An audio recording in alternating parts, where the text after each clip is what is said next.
Hello everyone, কেমন আছো তোমরা সবাই? আশা করব তোমরা সবাই ভীষণ ভালো আছো। সোমাজ মেকওভারের তরফ থেকে আমি সোমা বিশ্বাস। আজকে আমি তোমাদের জন্য নিয়ে এসেছি পেইনলেস ইয়ার পিয়ার্সিংয়ের টেকনিক। আর সেই টেকনিকটা আমরা কী করে করি তোমাদেরকে কিন্তু অবশ্যই ফুল ভিডিওটা দেখতে হবে। আর যারা আমাদের চ্যানেলে আজকেই ফার্স্ট ভিজিট করছো, আমাদের চ্যানেলটি সাবস্ক্রাইব করে নাও। আর প্রতিটা ভিডিও নোটিফিকেশান পেতে অবশ্যই কিন্তু তোমাদেরকে বেল আইকনটা প্রেস করে দিতে হবে। প্রথমে আমরা কানে একটা জেল ইউজ করে নিয়েছি। জেল ইউজ করে কানটা কিন্তু সফট করে নিয়েছি। সেই জেলটা কি তোমাদেরকে কিন্তু জানার জন্য অবশ্যই কমেন্ট করতে হবে। তারপরে আমরা জেল ইউজ করার পরে পয়েন্ট করে নিয়েছিলাম। পয়েন্ট করে নিয়ে দেখতেই পারলে কানেরটা চেক করে নিলাম। চেক করার পরে চলে এসেছি আমরা কান ফুটো করতে। দেখতেই পারছো কতটা পেনলেস টেকনিক, সেটা কিন্তু তোমরা ক্লায়েন্টের ফেসের হাসি দেখেই বুঝতে পারবে।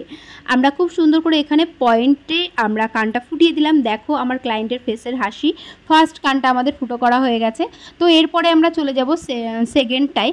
তো সেকেন্ড পিয়ার্সিংয়ের পরে তোমরা হাসি দেখে অবশ্যই বুঝতে পারবে কী করে আমরা পেনলেস টেকনিকে ইয়ার পিয়ার্সিং করি। তোমরা যদি জানতে চাও অবশ্যই কমেন্ট করে জানাও। যত বেশি কমেন্ট আসবে আমি তত তাড়াতাড়ি কিন্তু আমি কমেন্টের রিপ্লাই দিয়ে লিখে দেবো যে জেলটার নামটা কী। তো তোমরা যারা আমাদের চ্যানেলে একদম নতুন, প্লিজ আমাদের চ্যানেলটি সাবস্ক্রাইব করতে একদম ভুলো না। আর ভিডিওটি ভালো লাগলে অবশ্যই লাইক করে দিও। আর আমাদের সাথে এভাবেই থেকো। তোমরা সবাই ভালো থেকো, ভালোবাসায় থেকো। কথা হবে নেক্সট কোনো টিউটোরিয়াল ভিডিওতে।